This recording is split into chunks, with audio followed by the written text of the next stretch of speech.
I really don't belong. I can't explain it. When I close my eyes, I see a strange reality. Am I dreaming, or on the edge of remembering?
You wake up feeling like you really don't belong.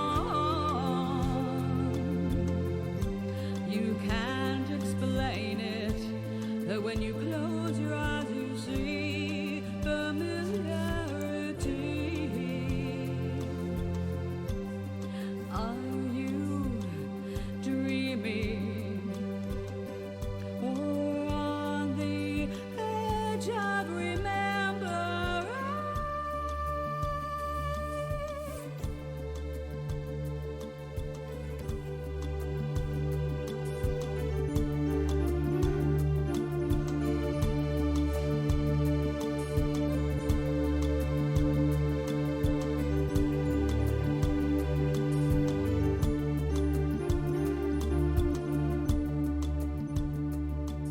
Who will you be tomorrow?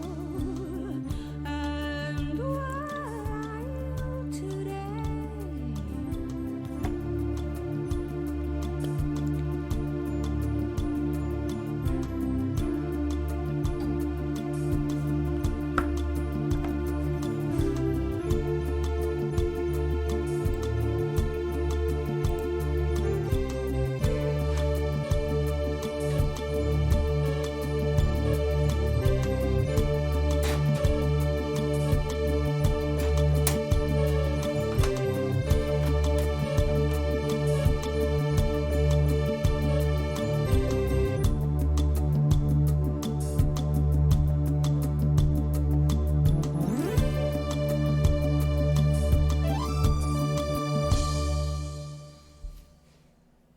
Good morning.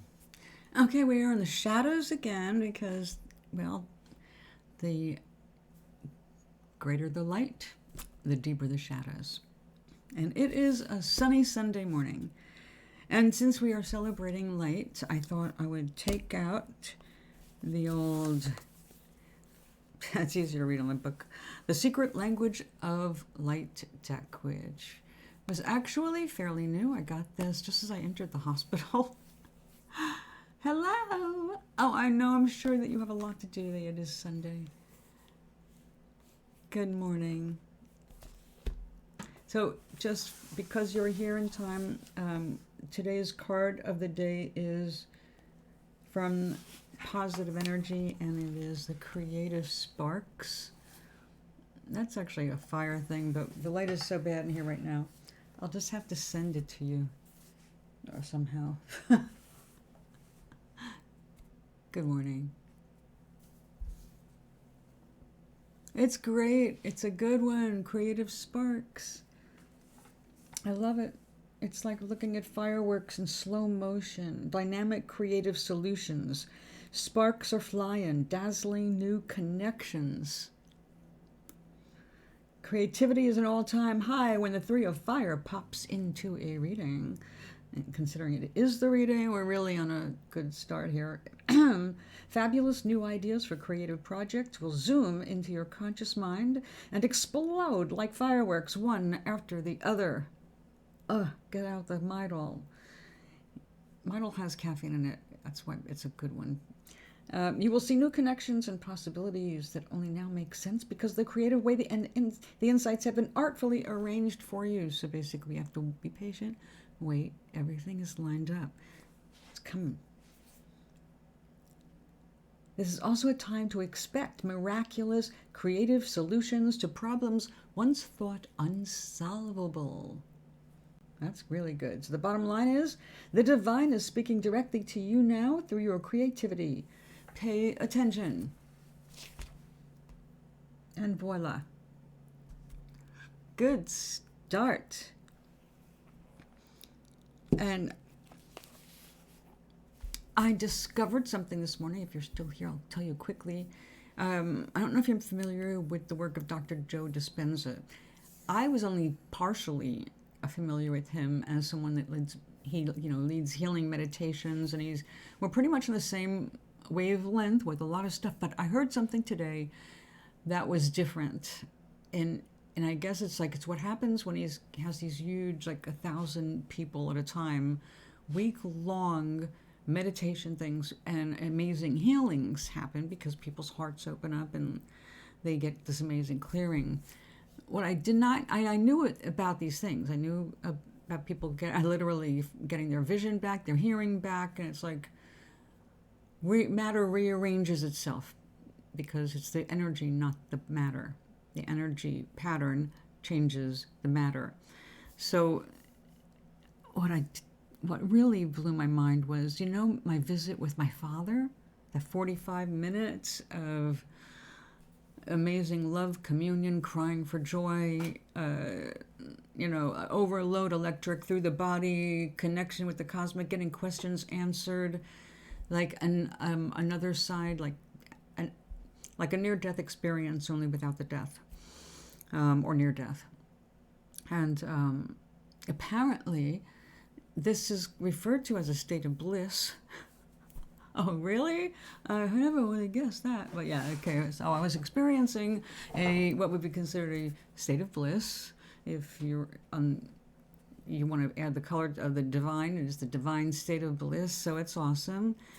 But what I thought is interesting is they're now mapping that on the brain and in the heart, on graphs. They're wiring people up, and they're getting the readings of the brain and the heart when this is happening, and they're able to, through meditation, reach a state of bliss, which we've read about, but I didn't know that was what they were trying to attain. And here I was having a conversation with my father, who died 16 years before. So the healing that happened between us was definitely put me in a state of bliss.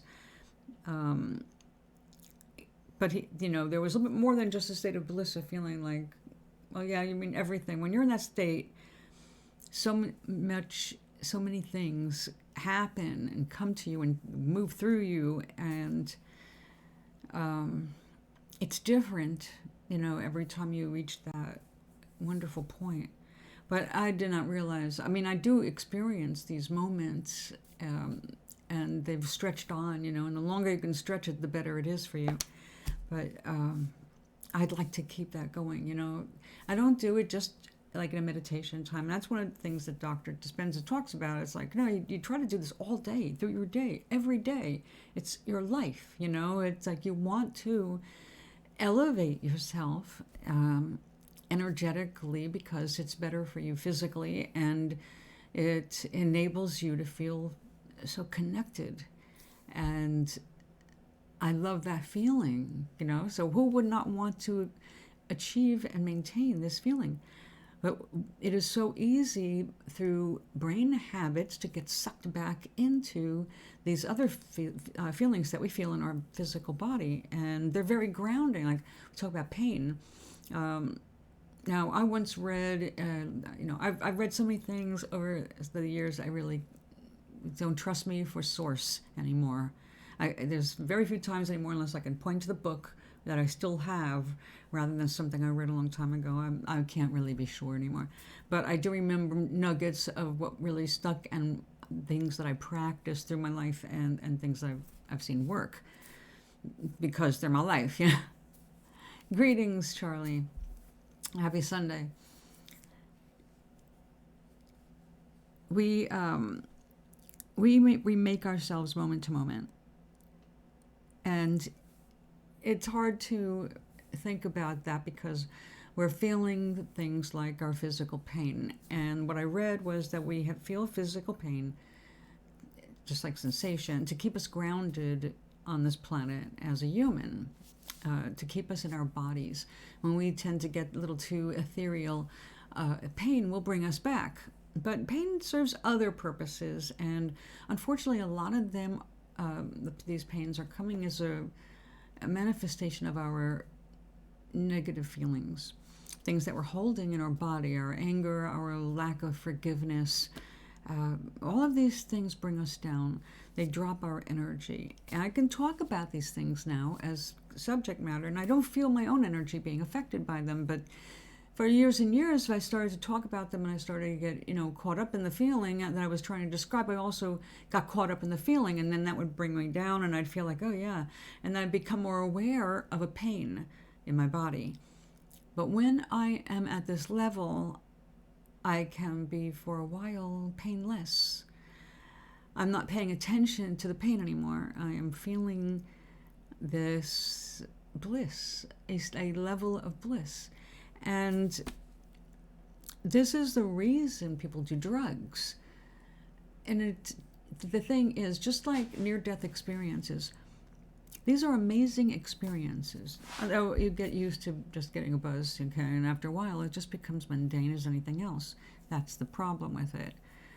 Using something to enlighten, to gain a state in which you're looking for, seeking for information for your own enlightenment, for your own entire prosperity, that's one thing. But if you're doing it habitually, now I've missed the entire point of taking drugs.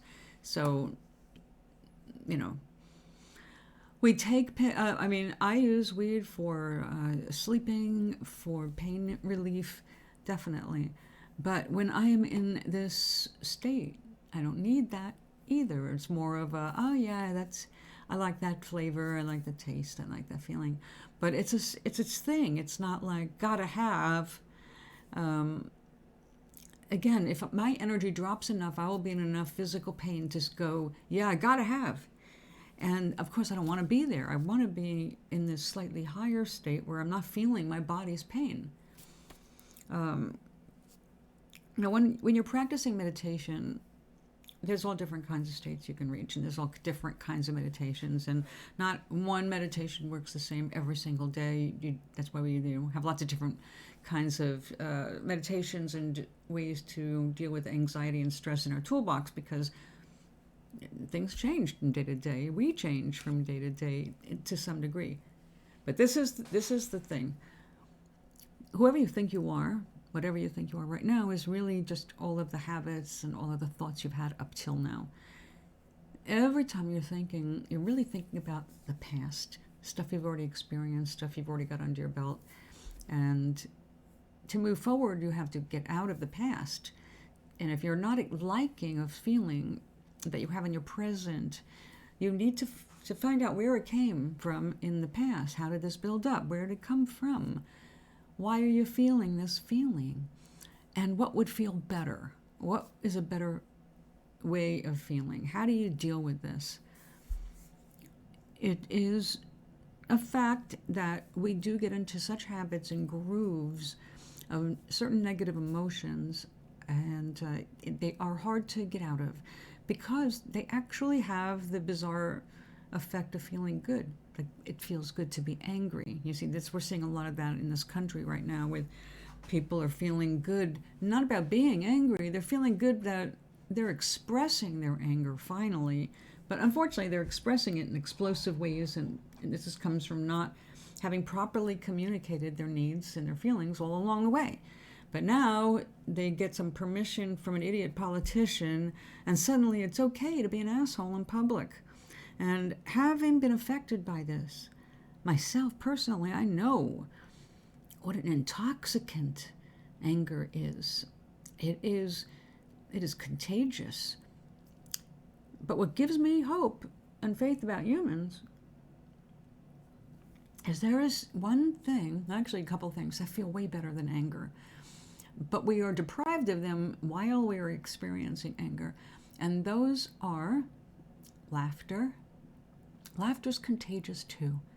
Think about when, and why is now laughter seems to be less shared than the anger. You turn on the news, turn on YouTube. Now, I'm glad to see a lot more people are doing more mentally reflective things, and they're looking up and they're looking in, and that's great. But unfortunately, a lot of us are still looking down, and it is so easy to get inflamed over what you see out there and react. And I caught myself in a reaction today, and this is why I stay away from Facebook. I saw something that really pissed me off. There was the trigger. It happened to be a dear friend of mine, okay, not any weird thing. And this is not a weird thing. Someone had posted this long thing about how wonderful our nation and God is for all of the prayers and medical help and all the wonderful thoughts that went to that football player who almost dropped dead in front of all of us. And she was saying how wonderful our nation was for coming together to pray for this, basically, a young black man. Okay, that was the message. Look at how wonderful we are. We all came running when a black man fell. Aren't you proud of us? When he wakes up, he's going to love us now. There's a lot of problems I have with that narrative. I'm sure you can imagine if you know me at all, or if you think about it a minute. Of course, I'm glad the man was saved. I'm glad he got the medical attention he needed. And of course he would, because look who he was. And look where it had happened. Of course he got everybody's prayers. Everybody went into shock. And suddenly in that moment, of course, you're not looking necessarily at color. But what was the first thought that went out there on the internet? Because I caught it, if you didn't. I wonder what drugs he was doing. I wonder if he overdosed out there. Really, that was your first thought. But now we are all supposed to be all happy because everybody came together and prayed for him, even if they were white. So you see what I'm saying here. So when I see all of these white people who were cheering for this poor black guy who fell in the field, when I see them cheering his hard and putting up money to make sure he is taken care of, I want to see that same care for every other young black man who falls in the street.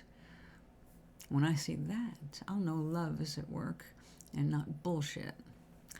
So I saw that, and you can see it's very hard not to have a reaction, but now I'm acting. I'm telling you what happened rather than immediately, though my reaction popped in. It was like, so tell me. And that came out of me, and I'm like, okay, you're reacting. Stop right now. This doesn't change a thing. That woman who wrote this self-righteous post and thought she was doing a good thing, but she was self-righteous every way, every bit of it.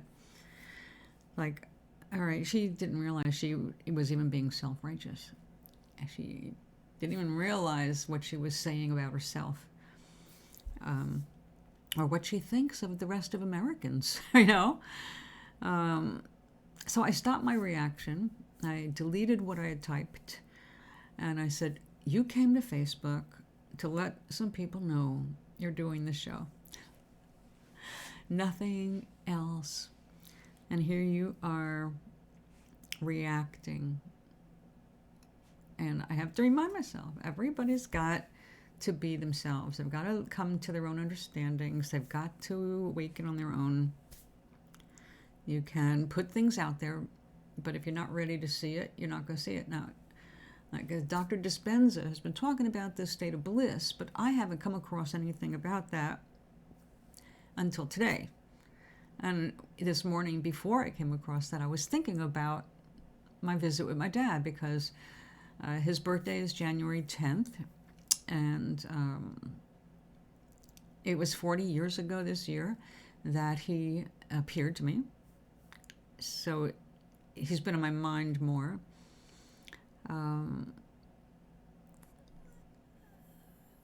And I just, every time I turn around and I say, Dad, show me you're there. I know you're there, but I'm feeling human. I'm feeling a little disconnected. And within the minute I reach my hand out, there is something that comes through, and it's definitely my dad. And so I know if you do the same things that I do, maybe you will have some of the same experiences, but it's more important that you find your own way by putting it out there. What is your desire? Your path is not ever going to be exactly like anybody else's. You'll find lots of similarities because we share so much nature. But the way you get there, sometimes you have to fall down 1,000,000 times more than another person. Sometimes you're able to learn things and soar on one end, but on the other side, you still haven't figured it out. It's like somebody being super good in math, but not being able to figure out how to ask someone out on a date. We're not all smart, the same degree of smart in the same things. So we learn at different rates. We learn different things at different times. There are some general guidelines that humans have as humans in general society. But society's changing, and it's changing the way people are growing too. I mean, it's always changing. This is the problem with the so-called conservatives.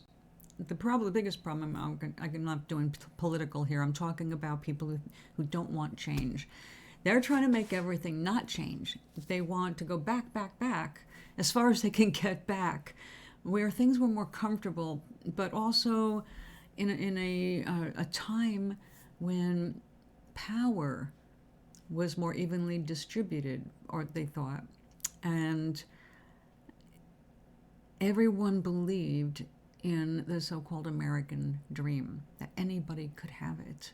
Even though that wasn't the reality, it was the illusion that was being sold to us on our TVs, which were one of the things that were sold to us, television, a new means to entertain and advertise. So our brains are filled with all of these old things, all these programmed intentionally and programmed by accident, and it's a big mishmash of things. So it's really not a good idea for us to point to any one thing and say, and it's all because of that. There's not one thing that's because of anything other than love, which brought us here, which is another subject.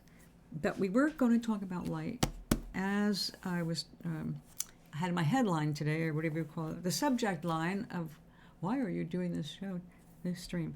Well, the thing was, and we got this whole thing started before Dr. Dispenza, was to talk about how we are thinking of ourselves as matter. And when we think of matter, we think of something that is a heavier state. We talk about the heavy state of Earth. Earth is a heavy dimension. This third dimension is heavy. We have a bunch of gravity. We've got physicality. It seems solid, but you look at it under an extreme microscope, nuclear microscope. I forget what they use it, but anyway, when you look at an through an atomic microscope at an atom, you see that an atom is more space than it is any kind of matter. And therefore, when we look at something, though it looks solid, we know scientifically that it isn't. Even though our matter is stopped by this matter, there's more of us that is actually moving through. It is moving. And even though we can't see it perceptively, when we put our finger on the table, on the other side of the table, it is moving. We have moved molecules. We have moved atoms. And the thing that we're really looking for an explanation of is what's all the space in between all of the particles, and we're looking for the smaller and smaller particles. How is something just hanging here? It can't just be hanging here and moving around each other. What's keeping them there? Oh, magnetism and this and that, and this is physics, right? I'm not into physics enough to teach anything about that. You will have to speak to people who've actually studied the subject to get anything more scientific out of me. But basically, we're more space than we are what we call matter. So what if matter is nothing but condensed light? And that this very empty space here that's filling my desk right now is full of all different kinds of radiation, and if you're at the right angle, you'll see all the different kinds of dust floating in it. Exactly, positive. It's magnetism, and we are electromagnetic by nature. That is it, electromagnetism. It's keeping us together. But what is in this light? These gases in the air, what about them? All of these things that we can't see. It's kind of like all of the stuff that's within us that we can't see. Not the matter floating around in our cells, but the dark spaces in between the particles of every atom. Between the space that the nucleus, the electron, the proton, a neutron rather, are all in and spinning around. So all of these things, we know they exist. We can't explain enough to say this is exactly who we are. But if you think about what you're made of all of these. Everything that looks solid is not as solid. So when we think about light, we also have to start thinking about human emanations, our light. We talk about inner light. This could be thought of as like a state of bliss that is emanating outward. You can be thought of as the human energy field, which is measurable, which we can control. It has been measured like when we're really tense, nervous, anxious, angry, any of that. When we get shut down, basically we're pulling our energy in, and our energy field is only like an inch or two away from our bodies. So it's usually when we're like this, we often feel cold in our extremities as well. Check it out. But when we feel more expansive, we're warmer and we're friendlier and we're relaxed. Your insides relax, right? You can feel your body. And as soon as you start to feel that relaxation and you start to feel the warmth, you start radiating further outward. You can go out and out and out, about 1.5 feet without even trying. And when you want to feel more in your sphere of influence, as I call it, you can push your aura, your energy field out even further. But to be able to do that, you need to stay relaxed, because the moment you get tense or ego gets involved, hey, look how far I'm throwing my aura, as soon as you get crazy or weird about it, it snaps right back. It's like, no, you're not understanding what this is. This is your inner light. This is you, your life, your energy. You're moving it. You're with the universe. This is the part of you that never dies. This is the part of you that's immortal and connects with all that is. So the more that you can feel it in yourself and feel it moving outward, where you can control it. Say, I feel it. When people are sitting and meditating, I see people like that. I see them like they're in this egg of energy. They're just this beautiful shell. So, how do you see yourself when you're nice and relaxed? If you were to look at your own energy, your own aura, Think of it, if, I know the word aura, if you're not familiar with it, or you have religious or foreign connotations attached to it, then let go of that and just look at the scientific term, which is human energy field. That is what's tested. They don't test auras, but actually some people do. It just depends on who you're working with. It's all just a label, right? It still means the exact same thing. It's the human energy field. It's measurable. So knowing that scientifically, then imagine where it begins, which is right in your center, right? All your guts are right here, right? That which is you. It's not your gangly limbs or, the egg on a stem here. It is your whole center. So when I see spirits, when I see people and I am step back from them like an audience, I see, elongated snowballs. Everything's always moving, and colors change. So you have to be very relaxed to see it, to feel it, and that includes within yourself. So when we talk meditation, we're saying just relax. You didn't have any problem with this when you were an infant. When you were an infant, when you were born, this is one thing you did know how to do when you were born. Meditate. That's all you did for a while. You slept a lot. You stared a lot. You spaced out lots. And that's spacing out. And you're busy spacing out because your body is busy multiplying cells and you're growing very rapidly. And that process continues and continues until the growth part stops, and then it's just maintenance. But energetically, we can continue to grow. And the different ways we can continue to grow depends on our belief systems about ourselves and what kind of energy we're carrying with us. And when I say carrying, I mean from our experiences from our past, this life. Please do not waste energy looking at past lives. If anything needs to come up from experiences before you came here, it will. And you're just going to have to trust it because there's no way for you to prove it. And if you go chasing that, you're wasting your time here. You're here for this life, in this body, this time. Everything that is right now is why you're here now. Even if you're attracted to things from the past, and we are going to be, because we love stuff that's already been here. It's very easy to love the past because we don't have to invent it. The future is something we have to create, and we have to wait for others to create, so we can get impatient. We fall in love with lots of stuff from the past. I love a bunch of things about costuming, but which back then was just called clothing. And now to wear clothing from the past is costuming. Loved hats. I still love hats. Love scarves. They're just things I have loved since I was a little girl.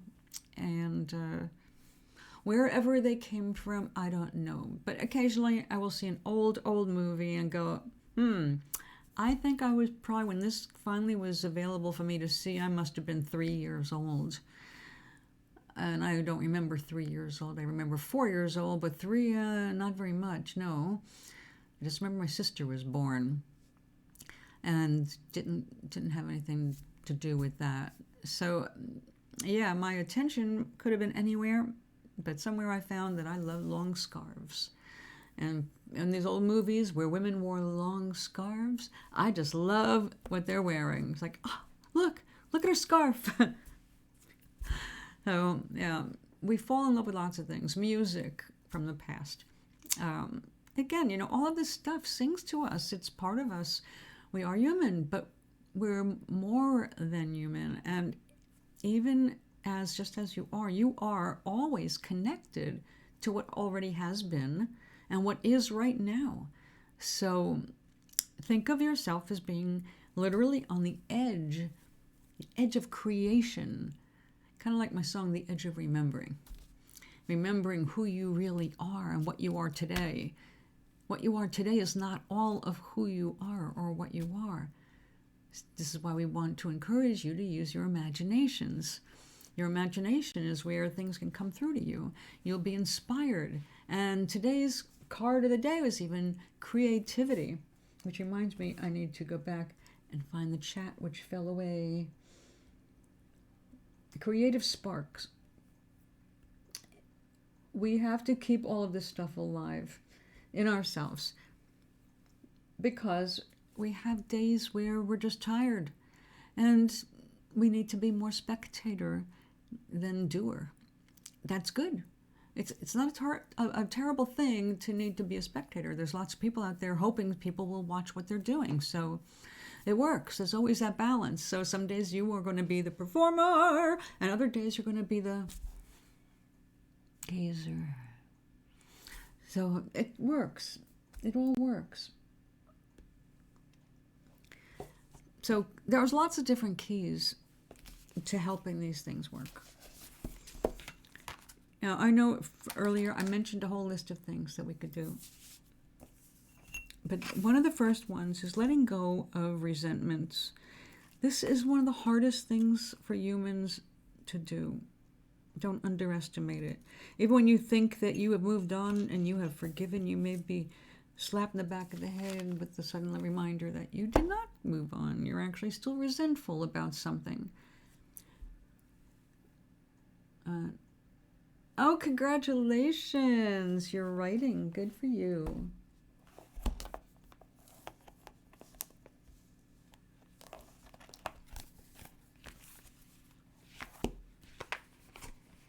Did it go as far as you hoped? They do run out. Fountain pens do go through some serious ink if you're doing any kind of serious writing.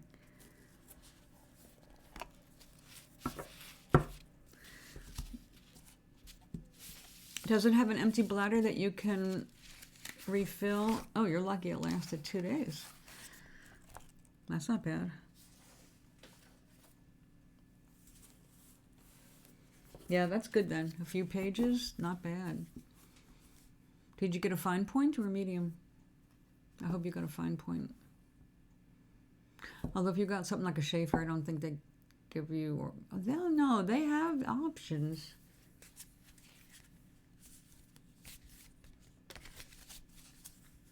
Good, yeah, you'll get the most ink out of that. Because if you use the wrong paper, it'll spread like crazy, you know, so. You need a hot press paper.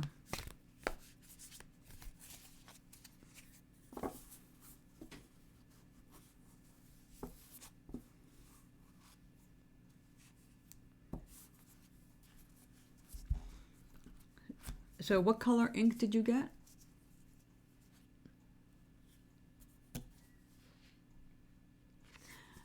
As long as the ink says safe for a fountain pen or tech pen, then you're okay. But if it does not, it might have pigment in it. You cannot put pigment. It has your ink that you put in it must be perfectly clear. If there's any bit in it, it acts like a blood clot. It will clog one of the fine I forget what they call it, but think of it like a vein. It'll clog and it's over. You have to dissolve it. Oh, black? Okay. Oh, nothing is of course in this world. Other than, of course, you used ink in a fountain pen.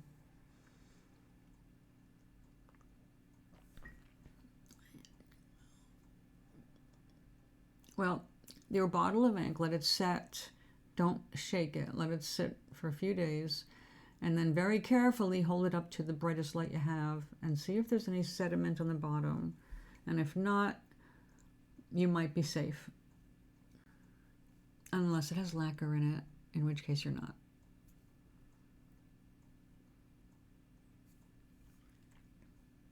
But I'm assuming that you did your research and you bought a fountain pen ink specifically.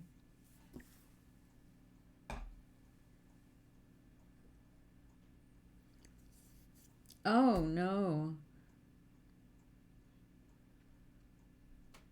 Oh, return them, put them towards a bottle of ink.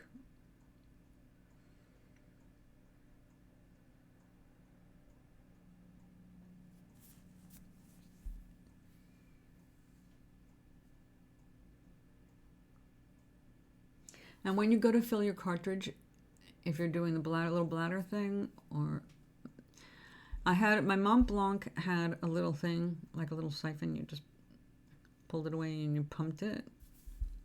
I had another one though, you took the cartridge out and it had a little it was like a little bladder thing, and you squeezed it and you drew up the ink. Don't worry about filling it completely. It's actually good if you have a little air bubble in there to make sure it can get out.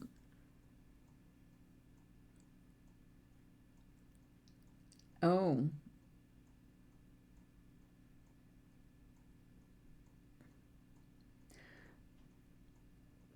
Okay, the cartridges are a soft plastic, are they not? That you can see through? You can see the color of the ink in it?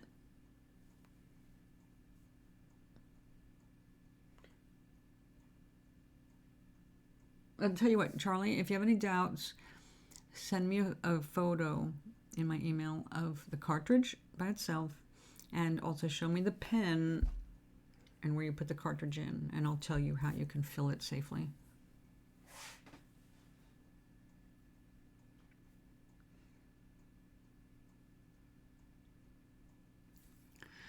You have a little, how do you get the ink? You put a cartridge in there, but you don't, so you don't fill it? There's nothing on the outside of the pen, like a little handle? Okay, it should be see-through, definitely.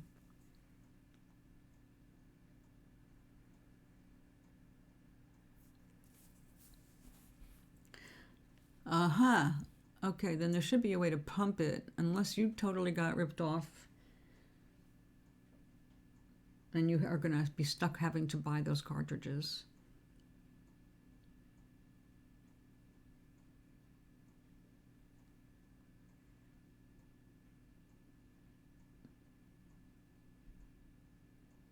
If there's no little handle, you send me a picture. Didn't it come with instructions? Okay, let me... Pen. I've got a piece of scrap paper here somewhere. Oh, no, that's not scrap.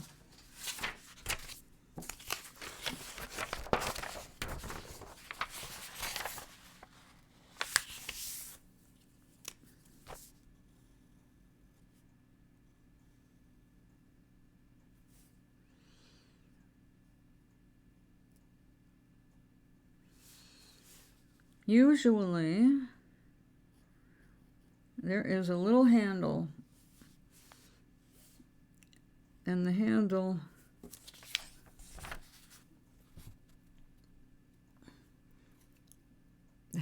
on the side of the pen moves out. It comes partially down, and when it comes down, it's sucking up the ink. So you put the point in the bottle,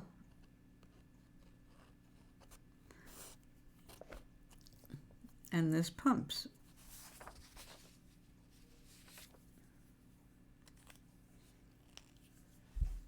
Well, didn't you, okay, so what did it tell you to do for putting your ink in? Just cartridges, that's it?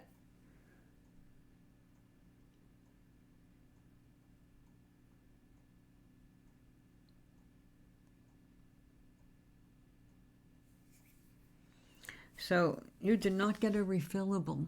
You got one that you have to use cartridges.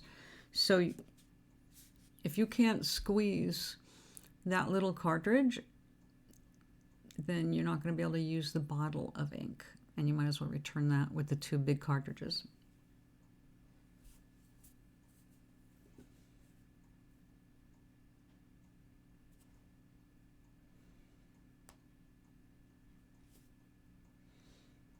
Yeah, you're stuck having to buy cartridges like the pen came with. Exie! Good morning.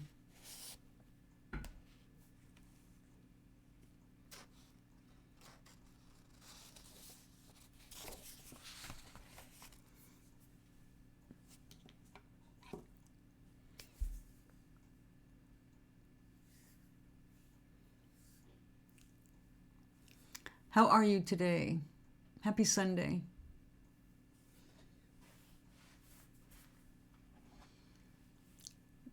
Tea time.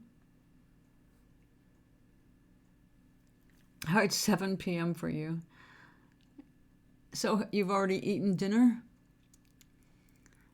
And I've yet to do lunch.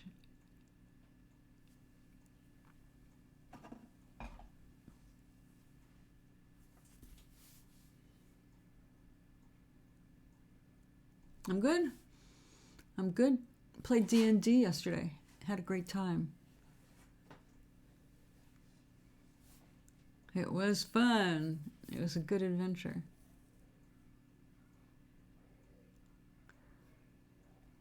Yeah, we played all day. From 2 in the afternoon till 8 p.m. So it was good. Although it was nice to get the headset off.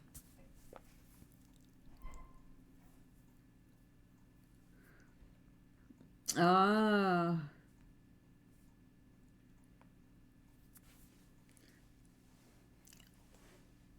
Yeah, it's hard. I really feel lucky. My friends basically created a campaign to include me as a newbie because it's been 40 years since I played. Well, less than 40 years actually. No, I'm going to about, oh, I don't know. It's been over 30 years. I was playing that between marriages. So I had a 3-year period where I just lived it up as a single woman. Yep, you have to return it. You didn't get the right stuff. You got cartridges that are too big for it, and the kind of pen you got requires cartridges of a specific size, and if they're not squeezable or refillable, there's no way that you can use that ink, so you have to return the ink.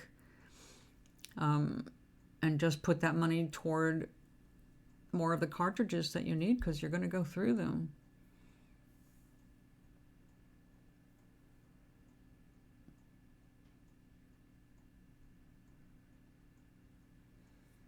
Well, the extra ones you bought that are too big, maybe those were refillable. But then why buy multiples if they're refillable? You just buy one. Actually, you don't have to buy any. If it's refillable, you just have to get the pen with the refillable bladder already built in and a bottle of ink. Cartridges are for the people who don't want to deal with filling from ink.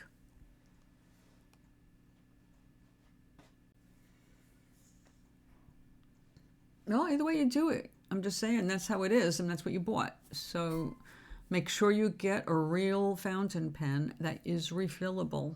And it's really clear about that, and it tells you which ink to use with it. And then you know you've got the right kind. No, fountain pen. The old-fashioned kind, the step up from a dip pen. I just replaced my printer cartridges. Thank goodness it's working.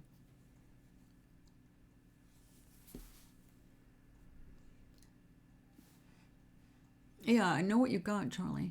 I used to sell fountain pens. So.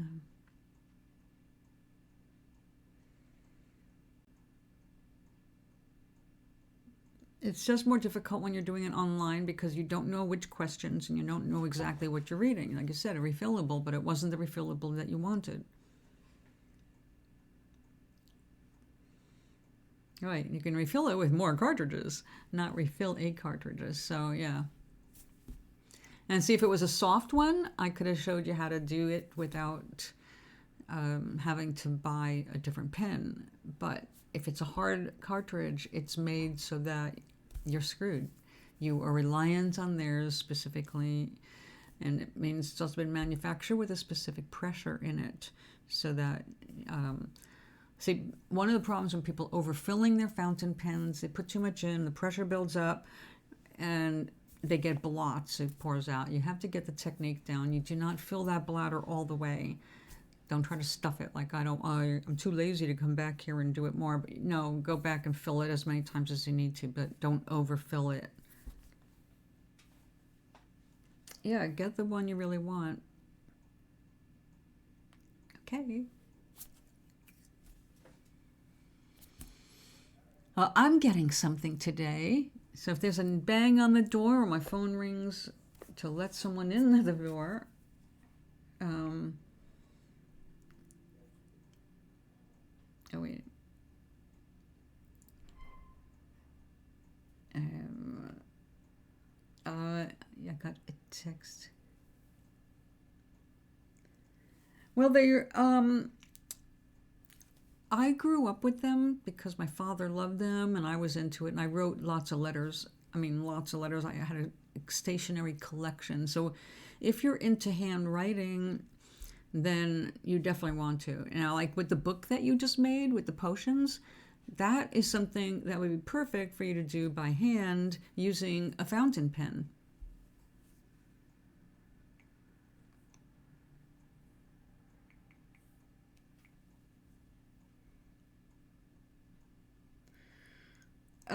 You already used it.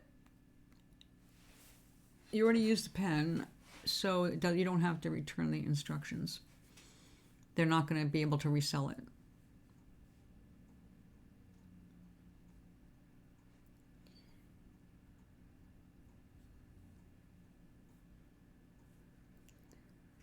Oh, then actually, you definitely never want to use a fountain pen. You can't correct things with a fountain pen. You can't even white out over it. It just makes it bleed more.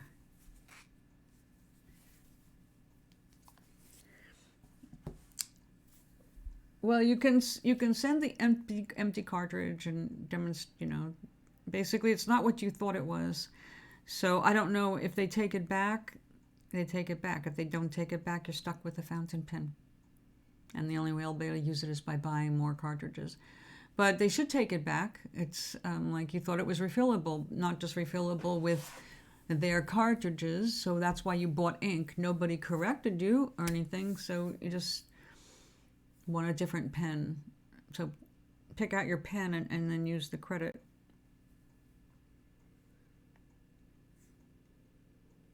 Hey, that's how it is for everybody. We all have budget limits. Get used to it.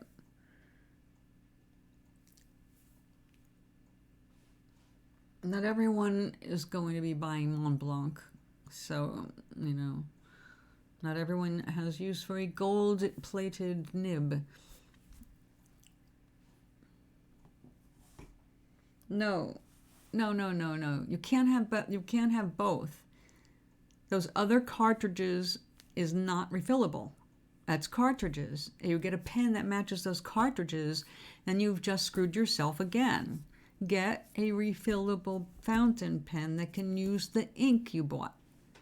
And make sure it's the right ink. If your ink has varnish, you can't use it in any fountain pen. So, of course, you're learning.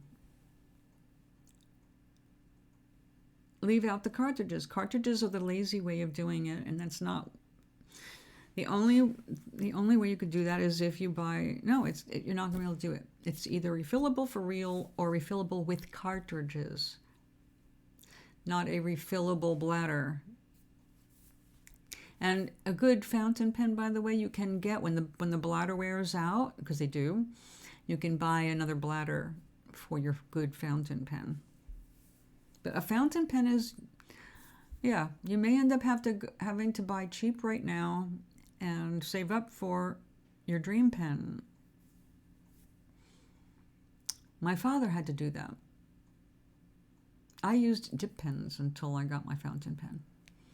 But then when I got my Sheaffer fountain pen, which was inexpensive, by the way, it uses cartridges, but they're soft.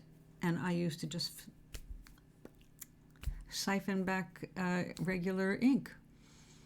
And then they started making different colors, which I really liked, because that was the reason I was doing that. I wanted to use my ink, which was brown, and I had to do that manually, which meant sometimes getting ink on my fingers.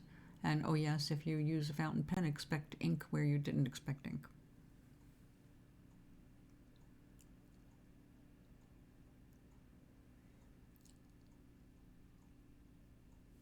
Yeah, you have to make sure that you got the right kind for the right pen.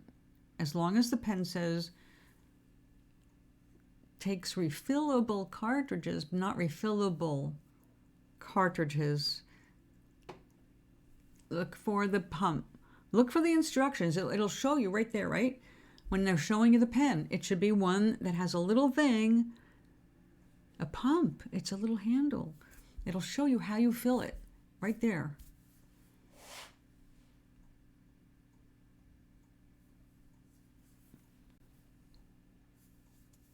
Well, that's life. It's annoying. You didn't do your research well enough the first time, so you're having to do it over.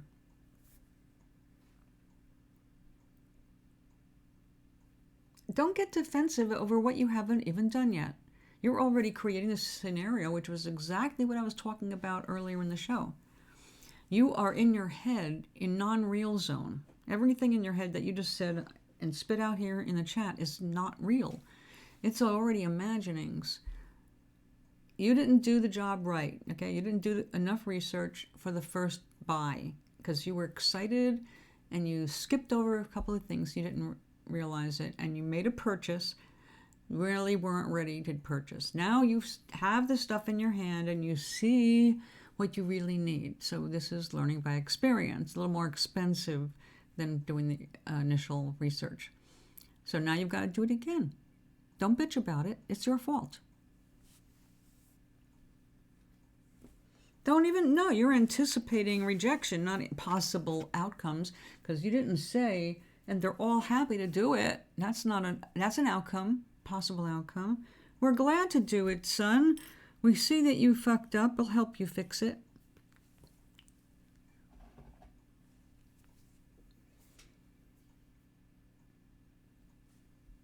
Yes, but that's your first place. That's what I'm trying to point out to you. If it's the first place you go, that's the conditioning in your brain, and that's what helps create your realities.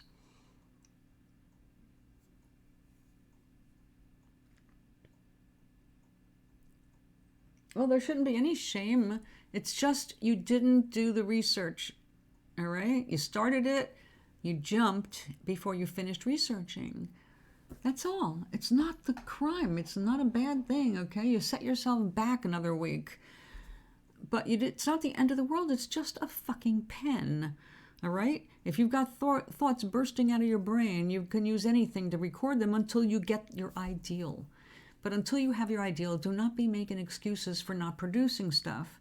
It's all bullshit, okay? It says, oh, I can't do this until that.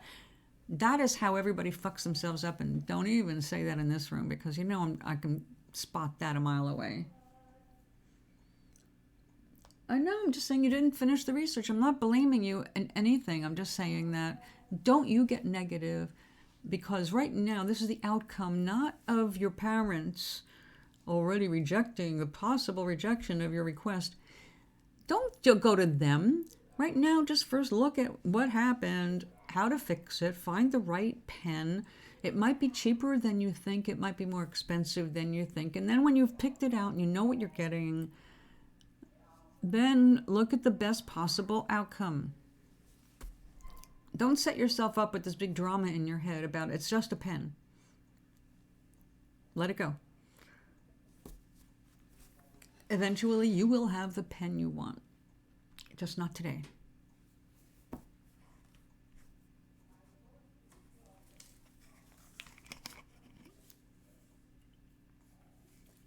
And tomorrow is another day.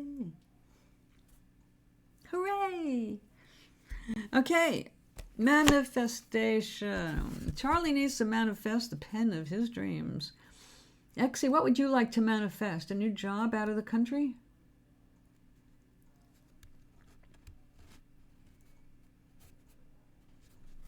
Don't spew your shit on my chat.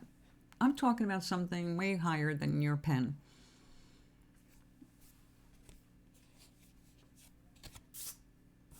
So try a different website. And wow, you found that out in 5 minutes. Try Google. You would love to be peaceful. Peaceful is wonderful. This is a good thing to go for. So we have not done a meditation.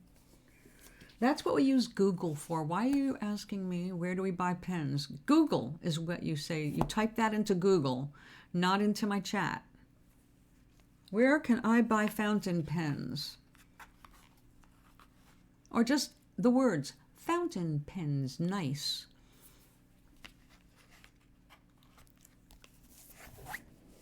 It's amazing what you'll find. Nice fountain pens, huh?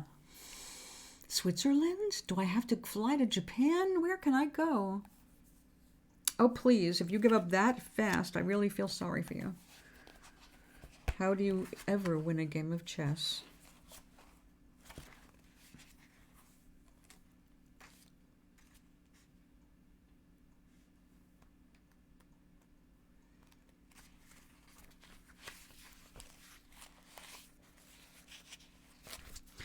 Okay, well, maybe we need you to just not talk for a little bit here, Charlie. Because we're going to do a little meditation on manifestation. You will attract what you give your focus to. Give up. Keep going. Whatever your focus is what you'll get.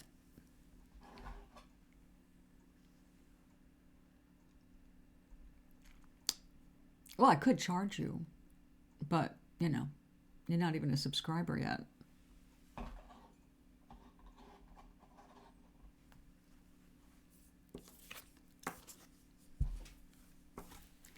Okay.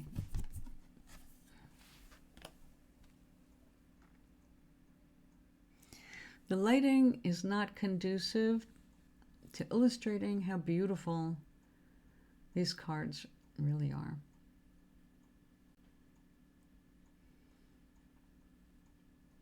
Oh, the depth you can get with oil paints, huh?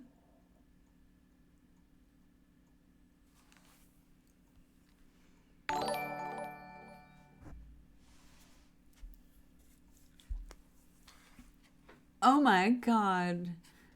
Your first subscription on your own. Thank you, Charlie.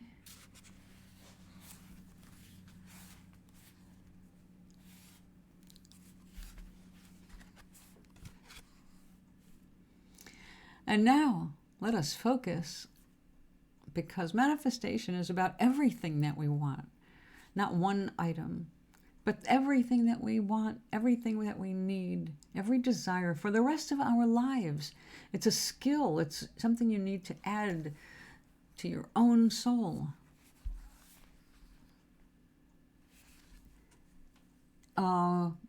Thank you, Exie. You're a sweetheart.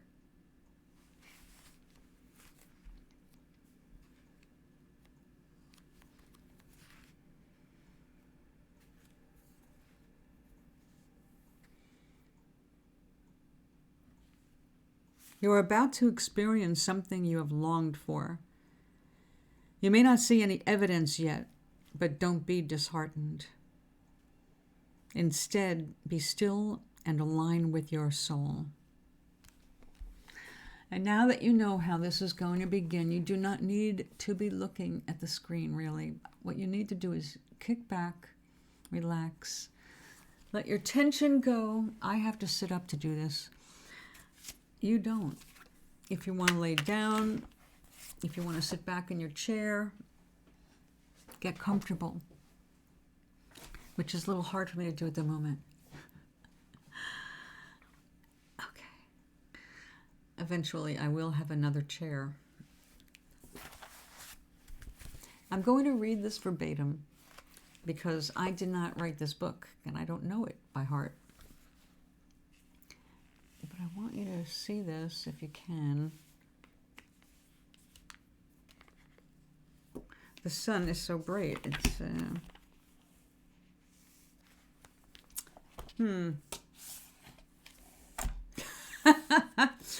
yeah, okay, maybe the slide will help. No, it's a ball. It's going to roll.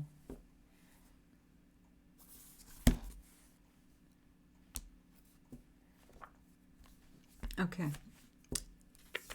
Let's try something not so blinding. Ah.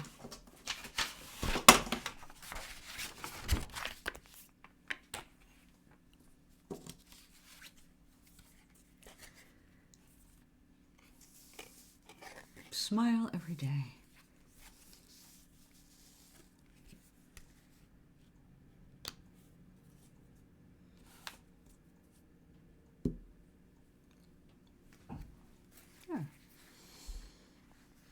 Okay, look at the big picture down there. Don't look at me. Interesting. Okay. Give yourself a nice big stretch. Get out the kinks. For Exie, it's the end of the day. The end of Sunday. For Charlie, it's also the end of the day, nearly. Not as end as Exie, but getting on with the day. The reason I'm having you do this with me, I hope you're doing it with me. Move your body if you're not laying down. Move your energy around. It's good. Stretch your body. It's not like I'm telling you to go climb Mount Everest. Just give yourself a chance to breathe. Feeling a little looser?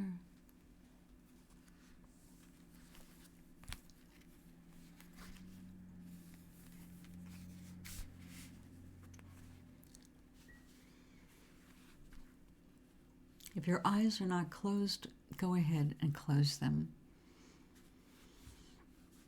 Inhale deeply through your nose. And then let it go through your mouth.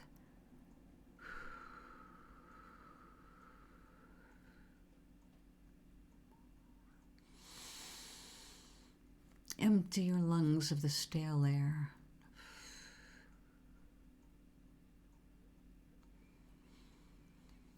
Wipe the slate of your mind so new thoughts can be inspired and have a place to go.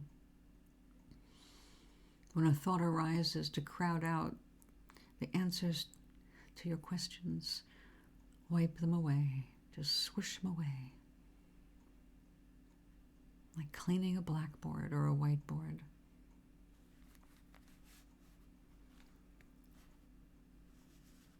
You create your life through how you feel and what you think. Fall in love with the unknown, and the path of the known will materialize. When you change your beliefs, your life changes to match it. First, you must be aware of how you feel in the present. Practice focusing on what makes your heart sing, not shrink. The time just before manifestation is an opportunity to change any story from your past, present, or future. Your perception is altering so you can see in a new light. Everything is created twice. First, in the vibrational realm, perceived as imagination, feeling, or dreaming, and then in the physical world as manifested objects. Enjoy the journey to all you are manifesting, and your desires will arrive sooner. This is the nature of creation.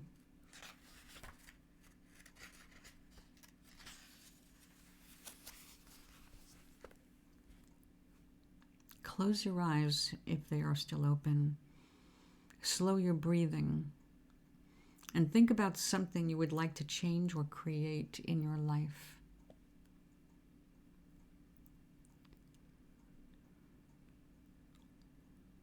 Your desire is on its way. Breathe in gold and come into complete balance. Breathe out blue and create a space for receiving wisdom and guidance on the inspired action to take. Breathe in gold. Exhale blue.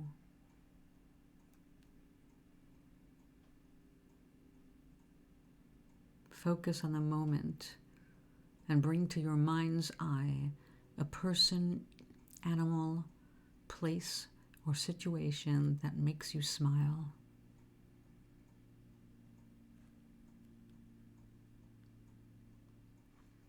Feel the smile stretch through your body. This is how you will feel when your desires arrive in your physical world. Allow yourself to bathe in unconditional love and light.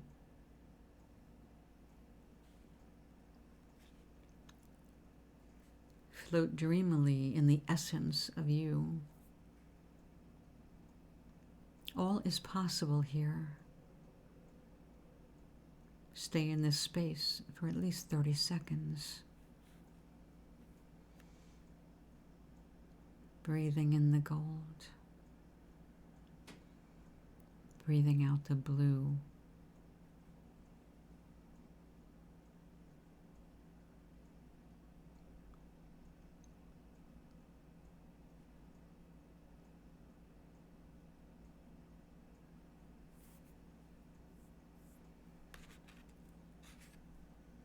When you feel ready, take a deep breath of gold.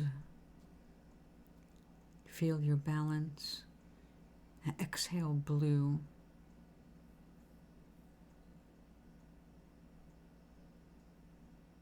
Know your desire is moving toward you, and very soon you will rendezvous with it.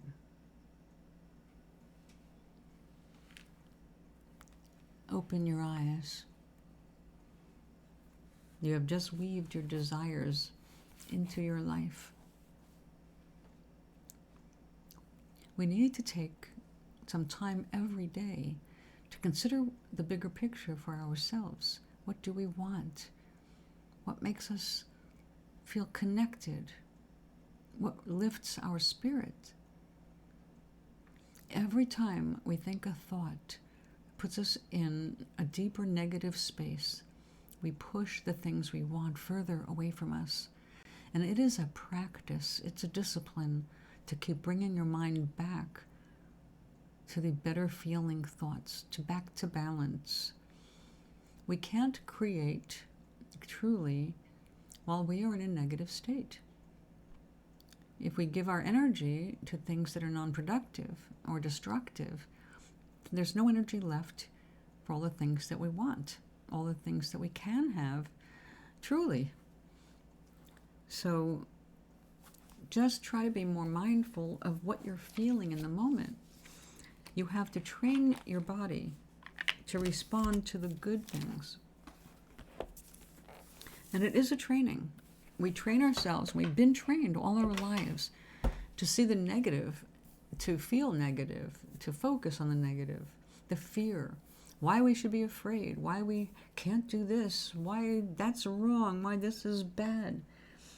But when we're all wrapped up in all of those negative thoughts, we can't see clearly. So we could have lots of different options right in front of our nose and we don't see them because our eyes are going all around it to poke at all the stuff that makes us feel bad or uncomfortable. So what we want is to feel comfortable with ourselves. As soon as you feel the resistance to what you really desire, meaning you start to feel the negative thoughts, you have to stop it right there. Say, I recognize what I just did. And now what feels better if I think about it this way? I think about having this. I think about this being easily solved. I think about this being whatever it is, fill in the blanks for your particular situation. And there's Charlie doing exactly the opposite of what I'm saying, right? So what's Charlie creating for himself? More negativity. More reasons to be angry and frustrated. I hate this. Never again. I hate this with all my heart. Whoa. Like that is one of the worst things you could ever say for you. Because shopping doesn't care how you feel. And Amazon doesn't know how you feel or care how you feel either. So you're making yourself unhappy and you're only attracting more negativity. So who can stop it? Only you. You have to catch those thoughts. You have to stop saying those things out loud. You've got to stop putting them in type because you just made something like you just stuck a nail in the board. It's like, there's the nail, there's the nail, there's the nail. Look how much I hate this nail, but I'm going to put another one in here anyway. Look, I can look up there. There's the nail. How many nails did you put up here today? They're the exact opposite of everything I've been talking about since I started the show at 10:30. So even though I've been talking about this very thing, you've been doing exactly what I'm saying not to do. I mean, exactly. So, I mean, I can use you today as an example of what not to do if you want to be happy, which is drag. Because it'd be nicer to be able to point out, look at how well you're doing. So yeah, you're making it worse with every sentence you write that way.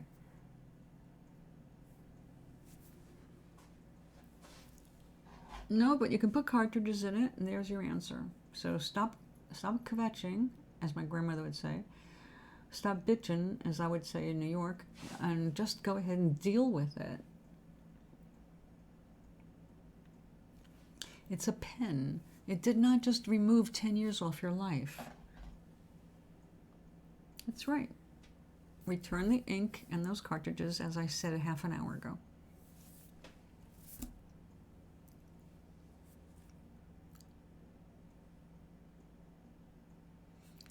Is it Amazon? Did you buy that stuff on Amazon? Because I don't know anybody easier to return things to than Amazon. So if you shopped not on Amazon, I don't know what to tell you, but Amazon is super easy. You simply go to where it was ordered and you return. You hit the return. They ask you for an explanation, and then they say, do you want to print out the return label?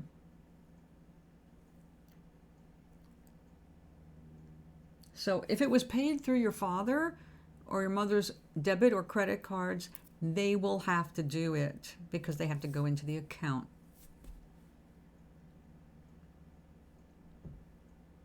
Print out the return label after they say go ahead and do it. Or they email it to you, usually. And Amazon is the most accommodating returns place ever.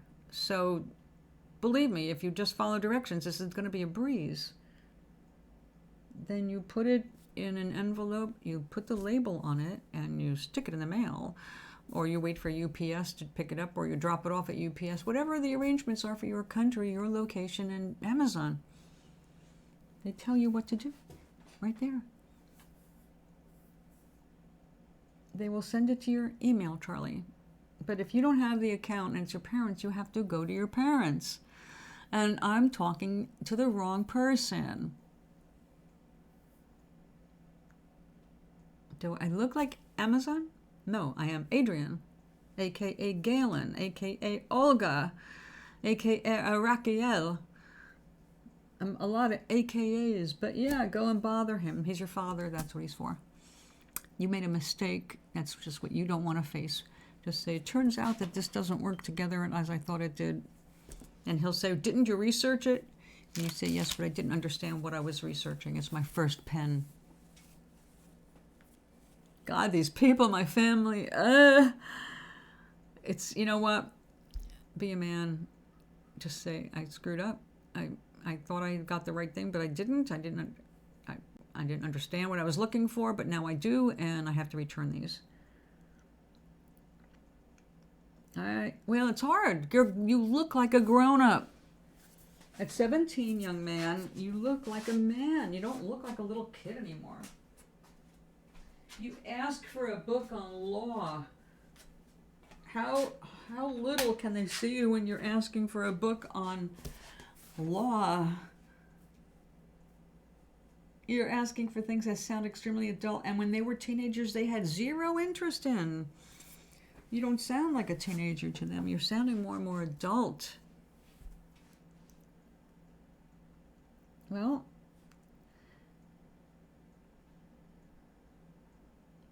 try not to exaggerate, Charlie. The more exaggerated it gets, the worse it's going to feel. You have to get a grip on the feelings. which is hard at your age. So I'm so glad I'm not your age, because right now I'm able to experience bliss, and you're not yet, but you will.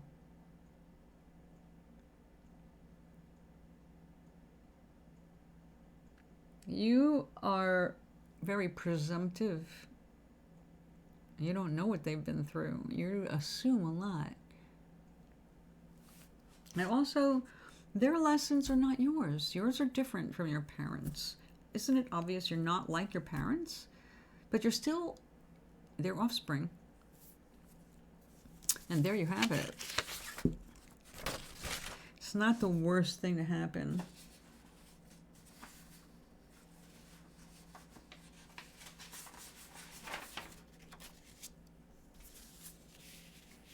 Oh, they're probably hoping to forget.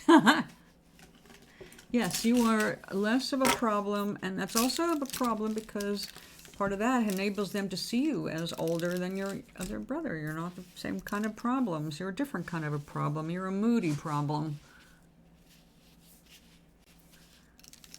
You're all different. Right? Parents don't have, even when they have twins, they're different people. So every one of those kids, every kid someone has is different from the other. And there's none of them that come with a manual on how to raise them.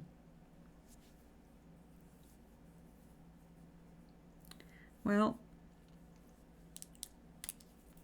they brought you into the world, and they have to go with whatever their own emotional resources are in raising you. And, you know, when you get to be their age, you're going to look back and go, oh, I guess it takes longer to learn these things than I thought. Now I feel sorry for them, because I'm feeling sorry for myself. And I'm twice the age I was when I was bitching about that. So, yeah, you get a little bit more humble about shit like that when you get older.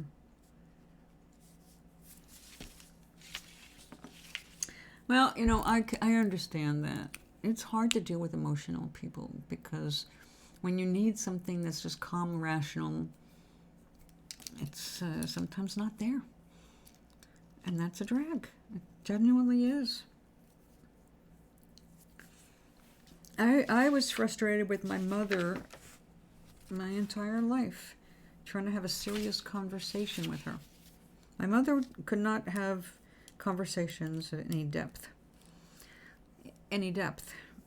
And, of course, I found that disturbing as a deep-thinking kid.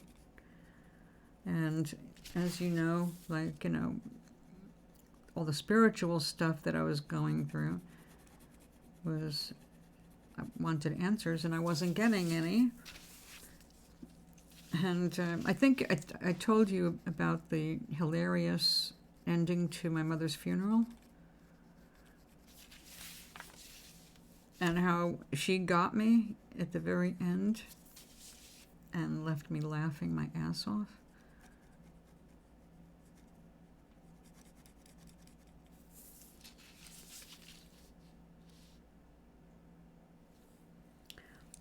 Oh no, it's everybody's problem. As long as you're in the environment, you're affected by it. You have to learn how not to be so affected by it. It's up to you. You know, you can have someone having a tantrum around you. You don't have to join in. When you're not talking about family, you can just walk away. If it's someone on the street or in a restaurant, you can just like, oh, okay, oh, nothing to do with that. But when you're living with them, it's a bit different. I did not have that kind of thing. My family was way different. Like, my parents got divorced when I was 7. There were all kinds of different kinds of emotional issues. My mom did a lot of crying in that divorce. She had been betrayed. She felt abandoned.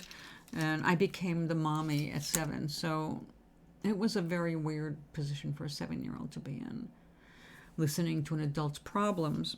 And I got into basically the habit, listening to people's problems. And look at that, it turned into my job, listening to people's problems. But I'd rather teach people how to fix the problems and avoid making more problems, as I've been learning to do.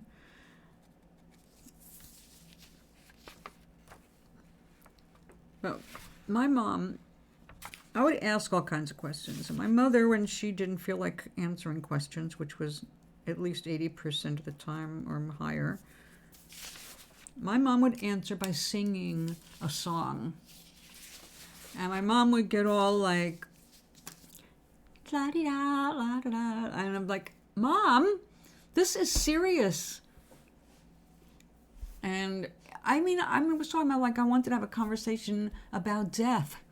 Now, death is a serious subject, and I can understand where people are not really comfortable talking about it. Even though we talk about it all the time now, I know a lot of people are not comfortable talking about death. Excuse me. Or bodily functions. Unless we're making fun of them. But anyway, my mom's response was always, Que sera, sera, whatever will be, will be. The future's not ours to see. Que sera, sera. And then she would just flit off to another part of the house, and I didn't get my answer. And the thing is that was not an adequate answer to where do we go when we die.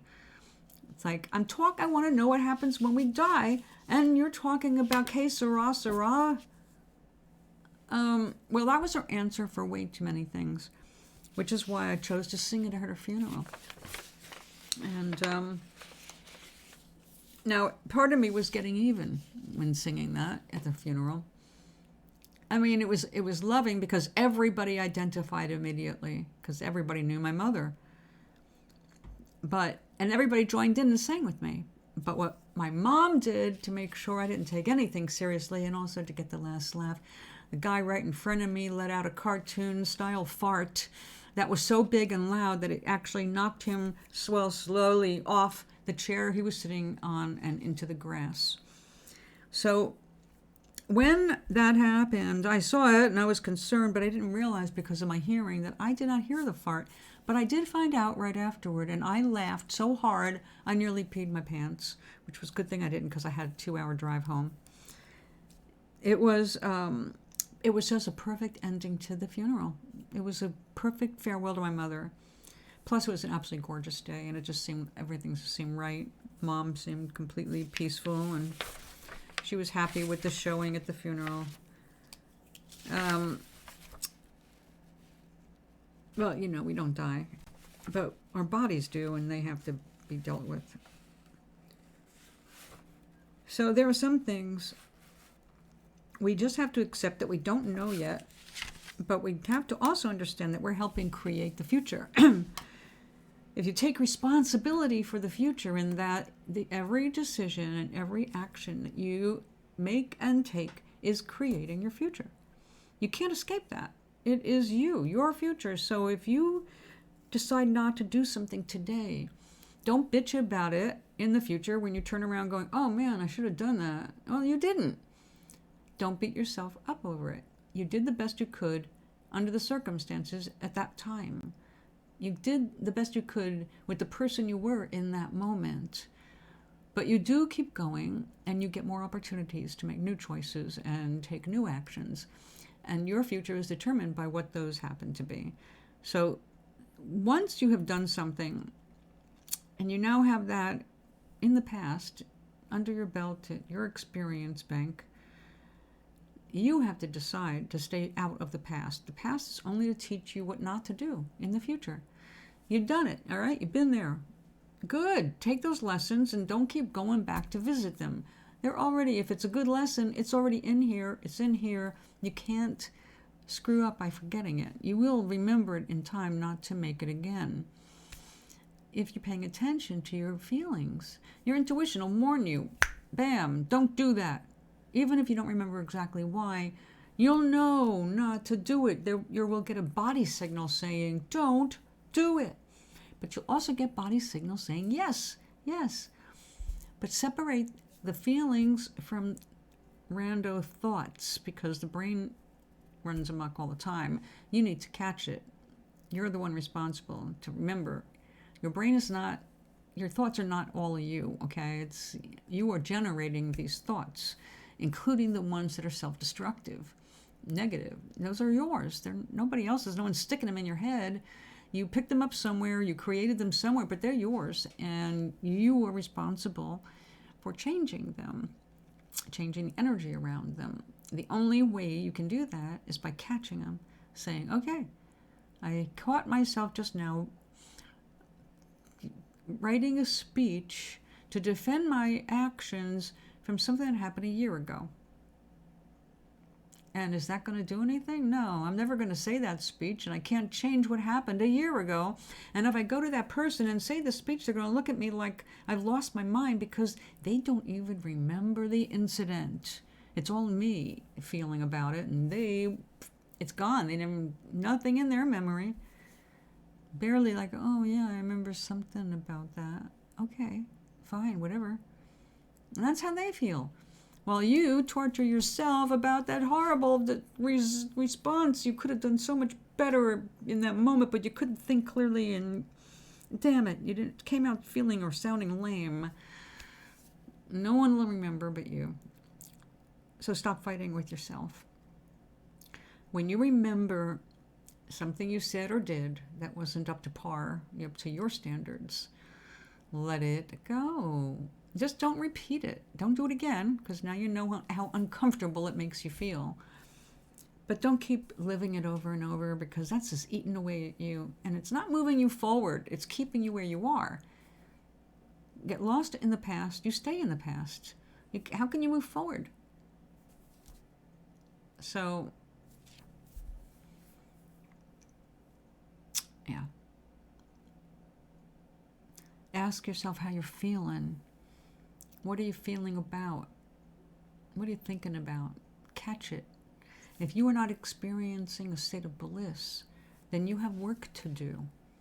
And once you have experienced bliss, it should make you hungry to feel it again and again.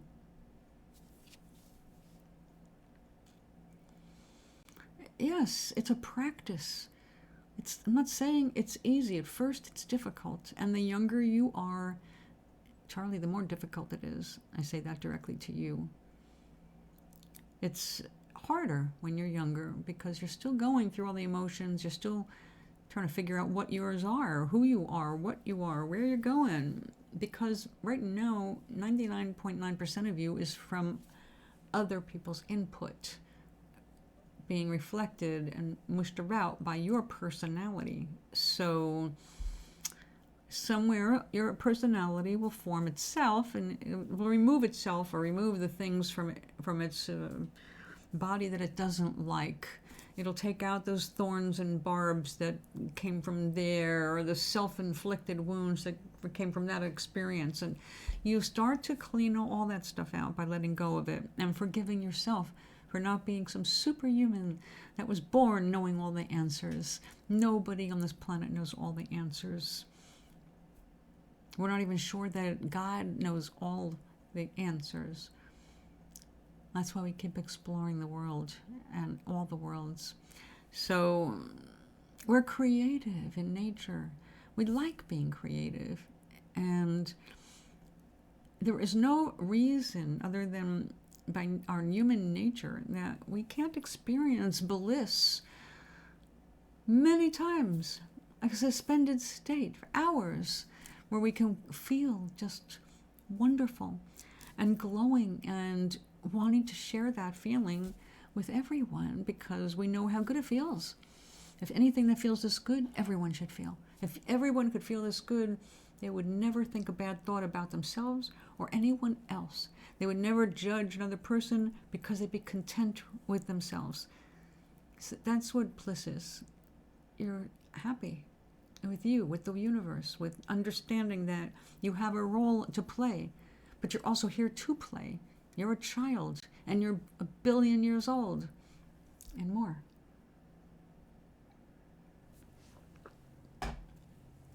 And it's awesome to be a human.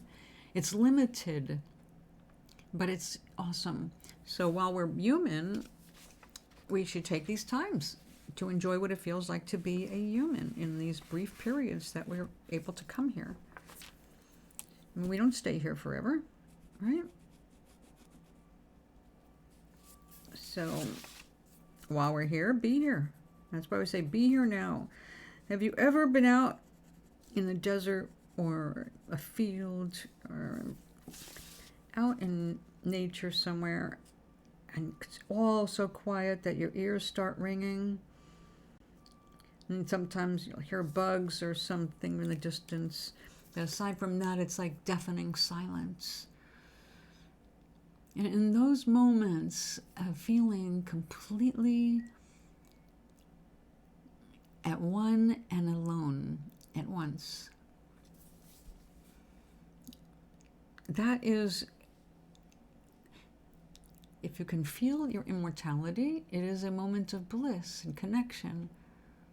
But if you are still reactive, it could be a moment when you're afraid and you feel lost in all of that space. If you ever feel like that, it's important for you to connect with other humans and get yourself grounded again, to remember who you are, not what you fear you might be. So yes, resist the negative thoughts that rise. Don't resist them when they come up. Don't say, I reject you. That's worse, actually. It's go, I see you. I see that you are feeling this. Why are you feeling this? Are you afraid? Are you afraid it makes you look wrong or small or too old or too young or ugly or beautiful? I mean, what are you afraid of here? What's really going on with that thought? Where's it coming from? And you might be astounded. And a lot of our lessons, by the way, don't necessarily come from our family. It come from books and TV shows and movies, things that we would never connect with what we're experiencing. And yet the hidden lesson in what we were watching for entertainment is actually something that takes root in us. So it all depends on what you're needing at the time, right? So we get attracted to all kinds of things, and those things seem to be attracted to us because they are. Because when we are in that vibrational state, we're attracting matching vibrations from everywhere. And so if we're feeling negative about ourselves, if we look for that, we can find everywhere. We can find reflections of our negative state. Why we are this way in a bad way. What's wrong with us? What can we do to fix this? Fix it, fix it. What if the universe is trying to say, you don't need to fix anything, you're fine. The only thing you need to fix is your thoughts, thinking there's something wrong with you that needs fixing. You're not a machine. You make machines. You can fix a machine. You're a human. Humans are way more complex, and you're not just a human. You're a spiritual entity inhabiting this human form. You are not just what you see in the mirror. So let go of all this judgment of yourself and of the world. Let everybody be what they are. Let them just be glad for them having the chance to express themselves, because it's not easy manifesting here as a human. So the fact that you're here at all, you got in whatever way you could. Whoever was willing to be your portal into this place, they let you in. Even if they turned out to be, well, a crappy portal, if they got you here, the first part of the job is done. They got you here. Now you're here. And now it's truly what can I create with this lump of clay that we call my life? I got this variable and this variable. And if this was a game and you were a character that was given these things, and then the character's going, okay, what do I want to be? Where do I want to go? What do I want to do in this game? How do I reach my objective? You wouldn't in the game be judging anything. You would go, okay, well, that's a shitty option here, but this is what I got, this is what I got, this is what I got. And then you'd come up with your creative side, which goes, all right, if I do this, I can do that. If I do this, I can do that. If I have this, I can combine them, and I can survive to get over there, and then over there, I'll have a better option. This is what we're doing. So if you look at your life, the same way you look at a game that you're given pieces to play with. And sometimes they're great pieces, and sometimes they're, really? You're giving me a piece of string, a rubber hose, and a ball with a smile on it. What am I'm supposed to make a living out of this? Well, I'm trying to do it with a toe, so I guess anything goes. That's whatever is inspiring you. If you're asking for inspiration, it will come. You'll be inspired to take steps that will lead to more inspiration. Just like Charlie getting a fountain pen, although right now it's a frustrating thing. For a bit there, you felt the inspiration. You felt the reason you got the pen in the first place, to be able to write in the flow, literally in the flow of ink, to get your thoughts out, to get your idea down. So you did succeed, and you got a chance to tap into that joy of the feeling. Okay, so now you're right there, you're creating a happy muscle memory. So of course you have to do more of this. But all right, you just got slammed with a delay. What does that delay mean? Well, you can look back. Where were your resistant thoughts about this object? Where were you putting negative feelings where they didn't have to be anymore? So that's why it's important. It's the energy that creates things, is the energy that attracts things. So if you are speaking certain ways and writing certain ways, and listen, like I said, I am as guilty as anybody else on this planet of reacting. And the thing is that I'm getting better at is catching it and stopping it and changing it. So my reaction is not being displayed to the world. It's just, you have to learn to control your reactions. I had another Facebook experience this morning, and I think I might have told you. I've got an old girlfriend who ghosted me, and her husband's not ghosting me, and he will watch, I don't know why, but he watches my Facebook stuff. Now, I put all kinds of stuff there. I mean, if you watch any of my Twitter or my Tribal, you know, or my Instagram, I put some silly stuff up, inspirational stuff. There you go. You get out of it what you can, all right?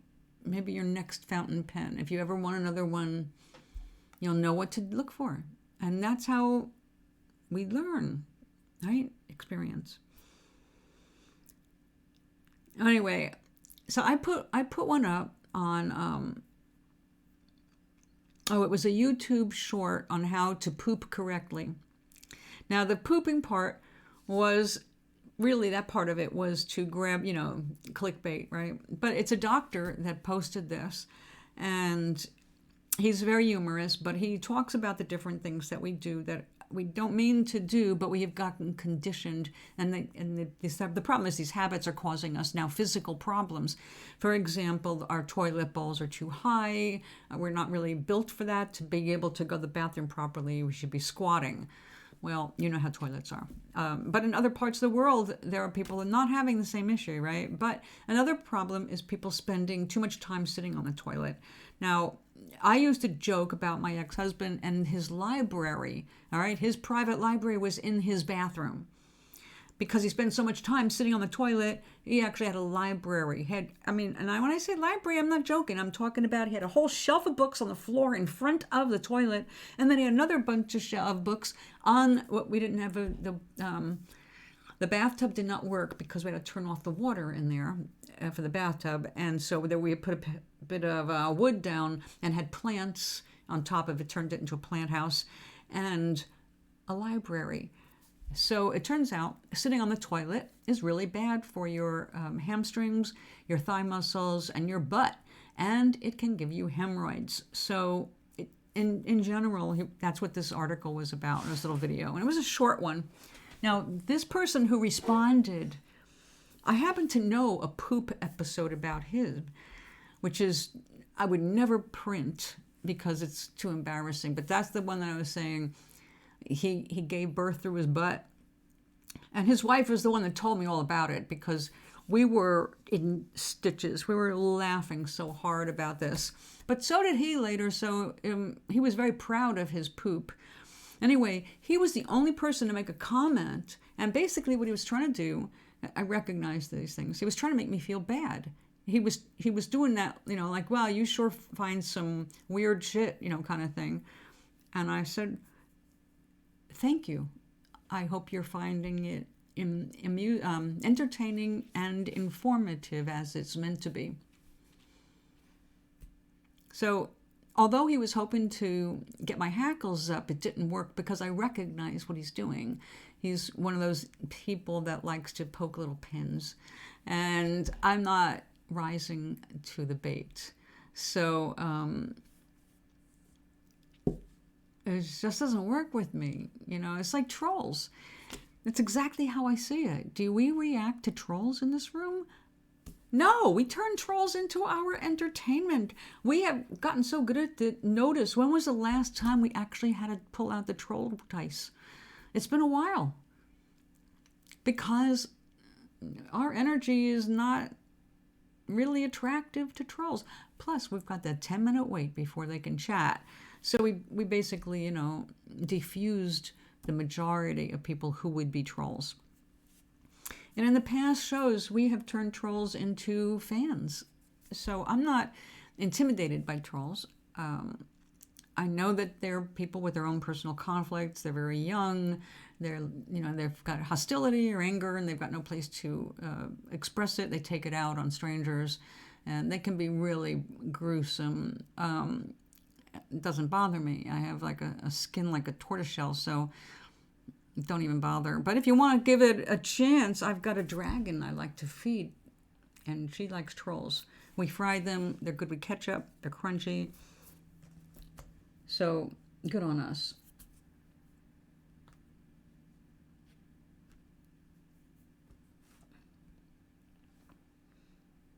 Right now, I am looking at, we're going to end in 10 minutes just so I can get something to eat, get dressed into something lighter. And I did not sleep in this. I actually got dressed in this for the show because Sundays are kind of like, well, pajama days. And I want everybody who pops in to feel relaxed. Even if you're popping in and you're 7 hours ahead or 5 hours ahead, it's Sunday morning here on the East Coast of the U.S. So it's like, yep, come in your pajamas, bring your coffee, your tea, chill out. We have a new project I'll be coming back to do with you guys. I told our resident senior advisor that I would help come up with something for Valentine's Day. And so I've been working on making these hearts, and then I'll give her the master copy, and then she can make copies, and then they will be passed out to the ladies who go to the creativity group every Friday morning. And then at the end of the month, we're going to be doing, everybody who wants to color comes in, they color these, they cut them out, and then they make them ornaments, they hang them in the tree. So that reminds me, I need to put little holes somewhere. Anyway, so I am going to be making some patterns when I come back. You're 5 hours ahead of me, or are you more?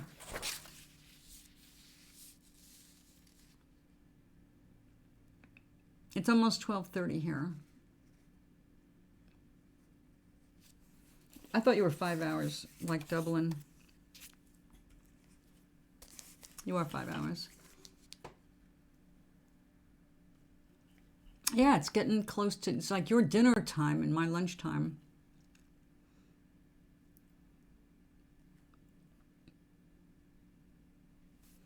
I can't really be sure what is that face.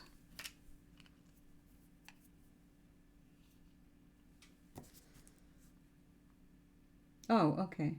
For a second I thought it was a frowny face.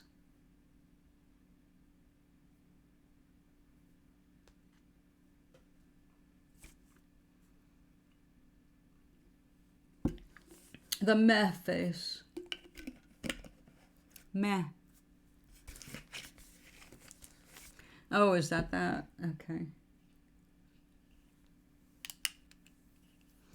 And another thing I want to do today, later, I want to string this up for the first time.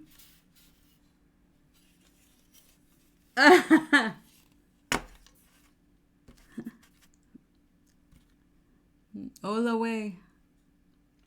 All the way. All the way. All the way. Are we going to go all the way? Awalue. I can't remember how it was pronounced now, Mr. Sater. Awalue. Awalue.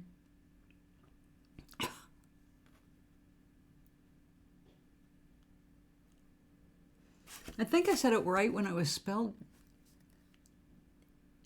the original way. See, this is what happens when you're listening instead of spelling. Awalue. Ola. Owa. Awalue. Awalue. Awalue. Sounds like a song. Let's go away. Awalue. Or awalue, awalue, awalue. I'll behave. 10 minutes to lunchtime.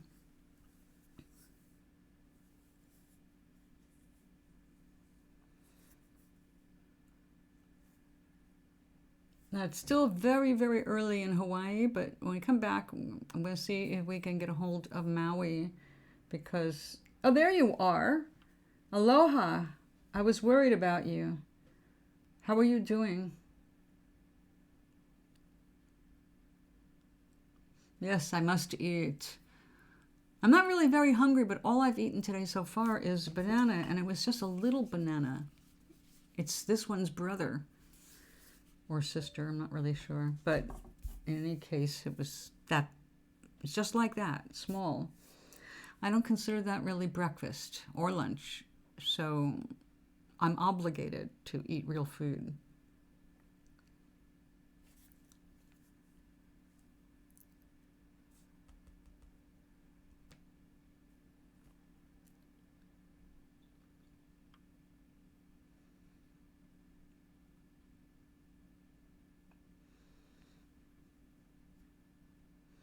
Maui, this would be a good show for you to go back and watch from the beginning.